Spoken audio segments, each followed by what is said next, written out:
Now the serpent was more subtle than any beast of the field which the Lord God had made.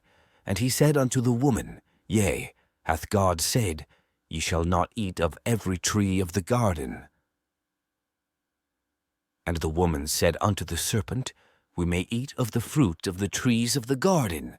Nay, but of the fruit of the tree which is in the midst of the garden, God hath said, Ye shall not eat of it, neither shall ye touch it, lest ye die. 4. And the serpent said unto the woman, Ye shall not surely die. 5. For God doth know that in the day ye eat thereof, then your eyes shall be opened, and ye shall be as gods, knowing good and evil. 6.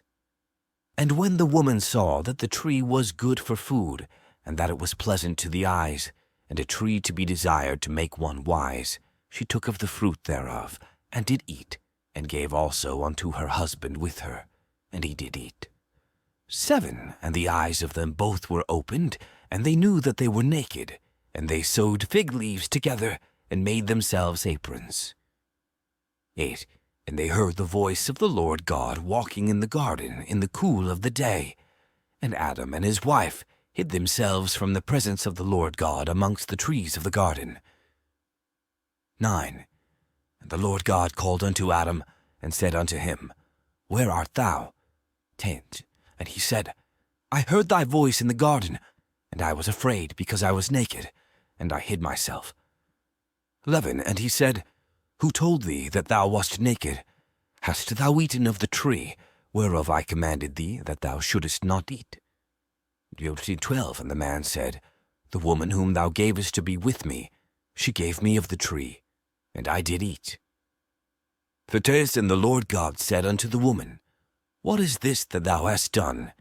And the woman said, The serpent beguiled me, and I did eat. 14. And the Lord God said unto the serpent, Because thou hast done this, thou art cursed above all cattle, and above every beast of the field.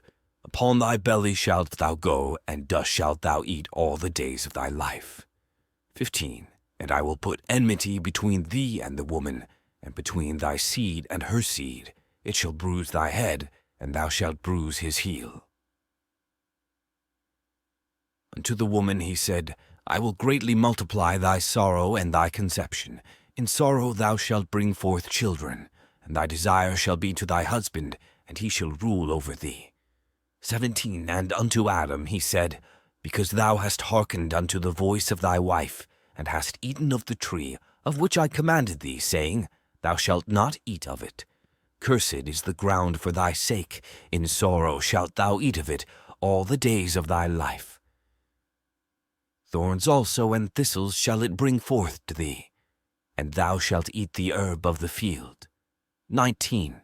In the sweat of thy face shalt thou eat bread, till thou return unto the ground, for out of it wast thou taken, for dust thou art, and unto dust shalt thou return. 20. And Adam called his wife's name Eve, because she was the mother of all living. 21. Unto Adam also and to his wife did the Lord God make coats of skins, and clothe them. 22. And the Lord God said, Behold, the man is become as one of us, to know good and evil. And now lest he put forth his hand, and take also of the tree of life, and eat and live forever. 23. Therefore the Lord God sent him forth from the Garden of Eden, to till the ground from whence he was taken.